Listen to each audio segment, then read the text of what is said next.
안녕하세요. 그리려나입니다. 제가 저번 영상에서도 말씀을 드렸지만 지금 기수분들은 대부분 각자의 사회 시스템 안에서 오랫동안 생활을 했기 때문에 그 안에서 본인 성격에 맞게 처세를 하는 다양한 스타일들이 묻어납니다. 상대에게 맞춰주는 사람, 한 발 물러서서 상황을 파악하는 사람, 또 주도하는 사람. 그 스타일은 다르지만 나라는 사람이 어떻게 보여질까를 계산하고 말의 수위를 조절하려는 것이 말 한마디, 행동 하나뿐 아니라 인터뷰에서도 드러나는데요. 그런 사회적 훈련이 부재하다고 느껴지는 출연자가 바로 옥순입니다. 옥순을 보면 실전에서도 인터뷰에서도 나 자신을 어떻게 포장해야 할지에 대한 감각이 없습니다. 내가 이 말을 했을 때 상대가 나를 어떻게 생각할까? 이 방송이 나간 후 내 인터뷰를 동료가 본다면 어떨까? 그런 생각을 전혀 안 하는 듯이 행동을 하고 있어요. 사전 인터뷰에서 옛 연인에 대해 가난이라는 단어를 사용한다거나 본인을 선택해준 영식에 대해 말하면서 의욕을 채우는 데이트였다 말하는 걸 봤을 때 본인 말의 수위 조절이나 타인의 입장 고려가 아예 부재합니다. 우리가 사회생활을 하다 보면 이 말이 상대에게 어떻게 들릴까?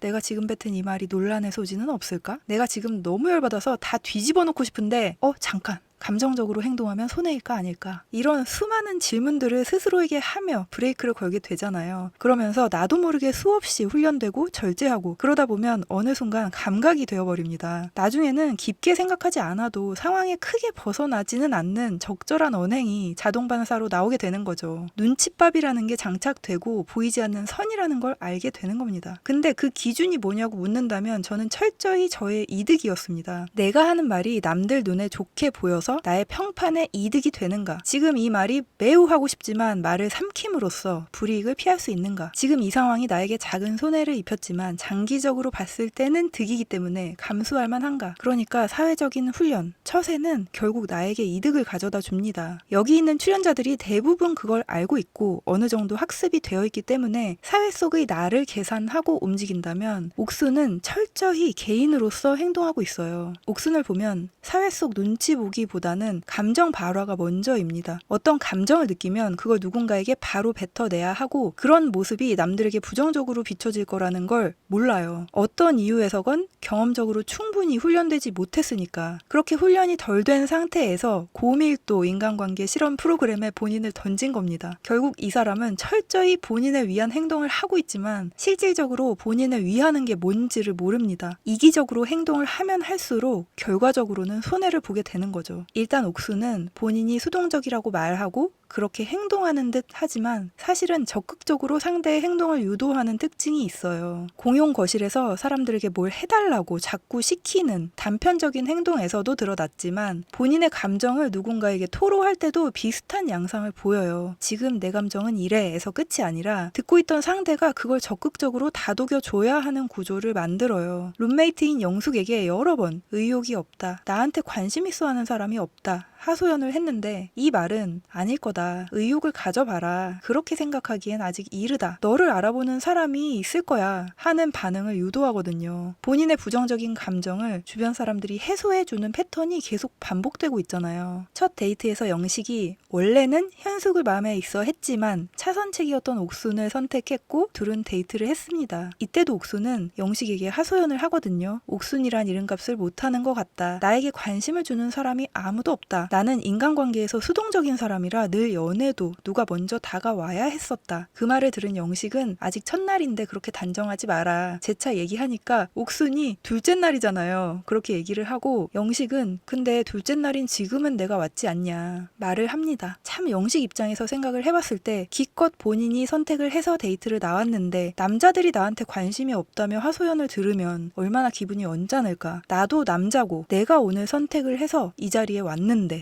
하지만 영식은 인터뷰에서 옥순에 대한 그 어떤 부정적인 표현도 하지 않죠. 나는 그래도 선택을 한 것이기 때문에 호감 표현을 했지만 옥순님 마음은 잘 모르겠다. 이게 바로 사회화되는 사람들이 하는 포장된 언행이죠. 하지만 옥순은 내가 의욕이 떨어졌었는데 그 의욕을 채우는 데이트였다고 표현을 합니다. 상대의 입장을 배제한 철저히 내 감정 위주의 생각이죠. 내가 의욕이 떨어졌었는데 그 사람으로 인해 내 의욕이 채워졌다. 그 후 랜덤 데이트로 본인이 첫인상 선택을 했던 영수와 운 좋게 매칭이 되었고 여자 숙소로 와서 여자들끼리의 대화가 시작되죠. 이때 영숙이 말을 꺼내는데 전날 데이트에서 영수와 했던 말을 전하게 됩니다. 근데 여기서도 제가 느낀 것은 사람의 말을 전하는 건 정말 와전이 될 수밖에 없다는 걸 다시 한번 느끼게 됐어요. 영숙이 악의적인 의도가 있었던 것도 아니고 그렇다고 거짓말을 한 것도 아니지만 영수의 의도와 영숙이 전한 말이 아주 미묘하게 다르기는 합니다. 영숙이 말하길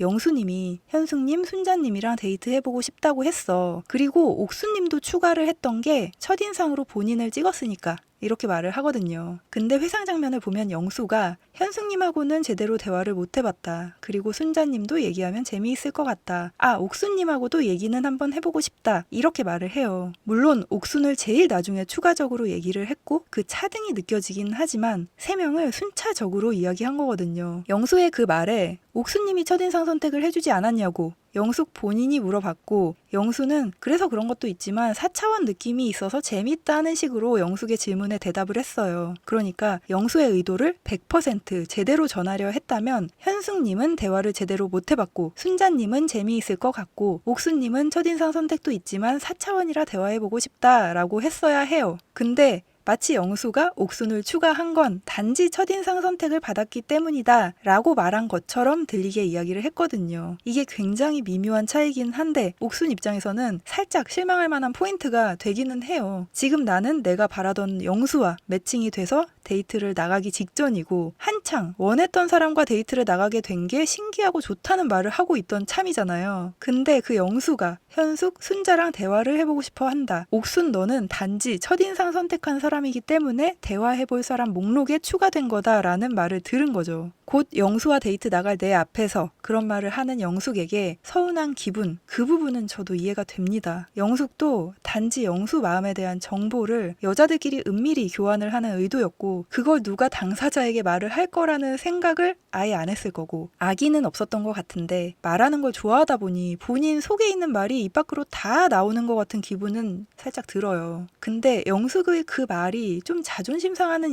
일이었더라도 진짜 본인을 위하는 방법을 안다면 티내지 않았겠죠. 이렇게 영수에게 가서 영숙이 이렇게 말하던데 그거 진짜야? 라고 말할 사람이 몇 명이나 될까요? 옥수는 여자들끼리 있을 때 했던 그 말을 내가 영수에게 하는 것이 과연 맞는지 내가 이 말을 할 때 영숙이 혹시 듣지는 않을지 그런 생각을 하지 않습니다. 옥수는 영수에게 이렇게 운을 띄워요. 제가 첫인상 선택했는데 저를 선택 안 하셨잖아요. 저번 영상에서도 말씀을 드렸지만 옥수는 관계 속에서의 본인 행동을 굉장히 크고 대단하게 인식을 합니다. 사실 첫인상 선택은 이곳에서 주어진 필수 미션이고 누군가를 반드시 골라야만 하는 거고 그게 특별한 건 아니죠. 하지만 옥수는 내가 너를 향해 먼저 다가간 아주 드문 행동으로 여기고 그만큼 감정적으로 돌려받아야 정당한 보상이라고 생각해요. 나의 행동을 자기 희생 또는 용기라고 과대평가하기 때문에 그만큼의 반응이 돌아오지 않으면 억울함으로 변합니다. 정당한 보상을 받지 못한 거기 때문에 영숙에게 하소연할 때도 내가 여기 이렇게 나왔는데 남자들이 나한테 관심을 안 준다고 했습니다. 내가 방송에 노출되는 것을 감수하며 여기 출연하기로 결정하고 먼 길을 온 행동 그 자체가 희생이고 노력이기 때문에 응당 나에게 데이트 신청도 질문도 선택도 돌아와야 마땅한데 그렇지 않으니 감정적으로 피해를 입은 것 같은 기분이 들죠. 그래서 영수에게 계속 같은 말을 되풀이하며 본인의 감정을 중심으로 영수의 행동을 유도합니다. 가해자가 되어버린 영수는 감정적으로 압도당하고 옥순이 하고 싶은 방향으로 끌려가요. 옥순을 적극적으로 달래주고 오해를 풀어줘서 옥순의 기분이 나아지는 방향으로 옥순이 제 기분 안 살펴주셔도 될 것 같아요. 이미 별로니까요. 라고 말한 건 여전히 나는 기분이 안 좋다. 그 근본적인 책임은 너에게 있다. 감정적인 책임을 전가하는 구조의 반복일 뿐입니다.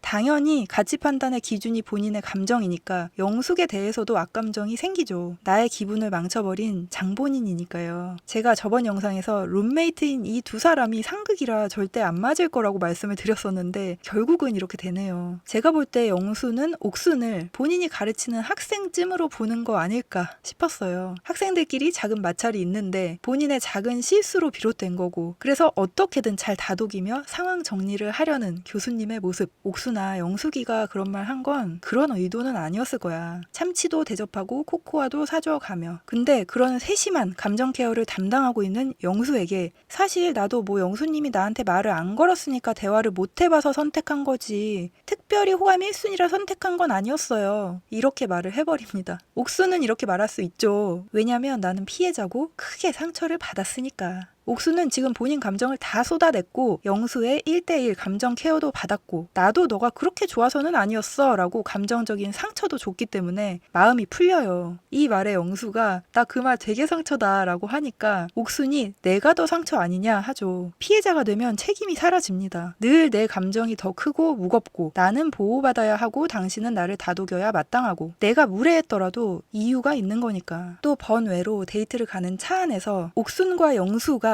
영숙의 발언에 대해 이야기를 할 때 말이 와전되는 전형적인 패턴을 보여주거든요. 영숙은 분명 영수님이 현숙, 순자랑 얘기하고 싶어 했고 옥순도 첫인상 선택을 받았기 때문에 추가했다라는 식으로 이야기를 했어요. 근데 차 안에서 옥순은 영숙이 말하길 너한테 관심이 없었는데 너가 첫인상 투표를 해줘서 너랑도 데이트를 해보고 싶단다. 이렇게 바뀝니다. 사실 영수의 말은 옥순님이 첫인상 선택을 해준 것도 있지만 4차원이라 재밌을 것 같다는 식의 말이었거든요. 이게 건너 이렇게 전해졌고 당사자에게까지 들어갔지만 당사자인 영수도 말의 취지 자체는 비슷하기 때문에 아니라고 못하는 거예요. 옥수는 본인의 감정을 근거로 상황을 해석하기 때문에 어떤 말이 들어왔을 때 본인 감정의 필터로 재구성을 합니다. 내가 상처받은 만큼 더 상처가 될 어휘로 바꾸고 그 상처의 크기만큼 자극적으로 왜곡해서 기억하는 거죠. 만약에 남자친구랑 통화하다가 남자친구가 오늘은 좀 피곤하니까 내일 다시 얘기하자 라고 했는데 내 감정 상태가 좋을 때는 야근해서 피곤한가 보다 생각을 하고 내 감정이 좋지 않을 때는 뭐야 나랑 대화하기가 싫은가? 마음이 식었네? 생각을 하고는 남자친구의 그 말을 나 오늘 피곤하니까 끊어 이렇게 했다고 기억해버리는 겁니다. 현실에서 이런 일이 얼마나 많을까요? 예를 들어 회사에서 홍보팀의 해나씨 저번 프로젝트는 조금 그랬는데 이번엔 진짜 잘한 것 같아요. 그쵸? 이렇게 칭찬의 의도로 얘기를 했는데 건너